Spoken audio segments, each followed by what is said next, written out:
వార్త సీఎం రేవంత్ రెడ్డి మంత్రి కోమటిరెడ్డి వెంకటరెడ్డి ఇంట్లో తెర వెనుక రహస్య ప్లాన్ ఇదే అంటూ వార్తలు అయితే వస్తున్నాయండి. దీనికి సంబంధించి వివరాలు చెప్పడానికే వీడియో చేయడం జరుగుతుంది. చాలా మంది వీడియో వస్తున్నారు కానీ సబ్స్క్రైబ్ చేసుకుని మర్చిపోతున్నారు. దయచేసి ఛానల్ సబ్స్క్రైబ్ చేసుకొని బెల్ ఐకాన్ ఆల్ ట్యాప్ చేయండి. ఇటువంటి ఇంపార్టెంట్ ఇన్ఫర్మేషన్ మిస్ అవ్వకుండా మీ ఫోన్ నోటిఫికేషన్ రూపంలో వస్తుందండి. చాలా మంది మీరు చూస్తున్నారు కానీ లైక్ చేయడం లేదండి. దయచేసి లైక్ చేయండి, ఇన్ఫర్మేషన్ అందరికీ తెలుస్తుంది. తెలంగాణ సీఎం రేవంత్ రెడ్డి నేడు మునుగోడు ఎమ్మెల్యే కోమటిరెడ్డి రాజగోపాల్ రెడ్డి ఇంటికి వెళ్లనున్నారు. ఇక గతంలో వీరిద్దరు కూడా గ్యాప్ ఉన్న విషయం తెలిసిందే. మునుగోడు ఉప ఎన్నికల సమయంలో ఆ గ్యాప్ మరింత ఎక్కువైంది. అయితే అనంతరం జరిగిన పరిణామాల్లో రాజగోపాల్ రెడ్డి మళ్ళీ కాంగ్రెస్ లో చేరి ఎమ్మెల్యేగా గెలుపొందారు. కాంగ్రెస్ అధికారంలోకి రావడంతో రేవంత్ రెడ్డి సీఎం అయ్యారు. అప్పటి నుంచి వీరి మధ్య మంచి సంబంధాలు కూడా ఉన్నట్లు పైకి కనిపిస్తున్నా అంతర్గతంగా మాత్రం కోమటిరెడ్డి రాజగోపాల్ రెడ్డి అసంతృప్తిగా ఉన్నట్లు కూడా తెలుస్తుంది.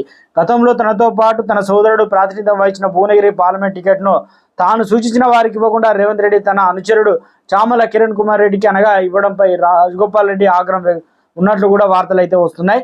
ఈ నేపథ్యంలో రేవంత్ రెడ్డి ఓ మెట్టు దిగి రాజగోపాల్ రెడ్డి ఇంటికి వెళ్ళడానికి సిద్ధమైనట్టు కూడా తెలుస్తుంది.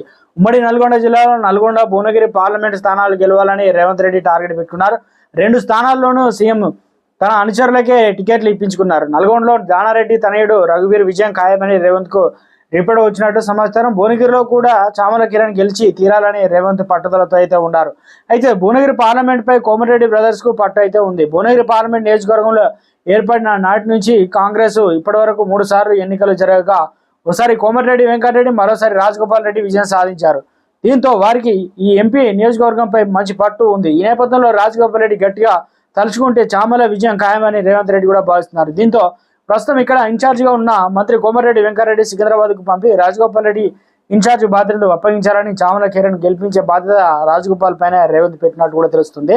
తన అనుచరుడు చామల కిరణ్ కు గెలుపునకు రాజగోపాల్ సహకరిస్తాడా లేదా అనే ఆందోళనలో రేవంత్ ఇంకా ఆందోళనతోనే ఉన్నట్లు తెలుస్తుంది. ఈ నేపథ్యంలో రాజగోపాల్ రెడ్డి ఇంటికి రేవంత్ వెళ్తున్నట్లు కూడా సమాచారం. వెళ్లారు. మొత్తానికి ఓ మెట్టి దిగి కోమటిరెడ్డి వెంకటరెడ్డి ఇంటికి వెళ్ళడం రాష్ట్రంలోనూ ఇప్పుడు చర్చనీయాంశంగా అయితే మారిందంటున్నారు రాజకీయ నిపుణులు. తెర వెనుక ఎలాంటి వ్యూహాలు రచిస్తారనేది రాజకీయంగా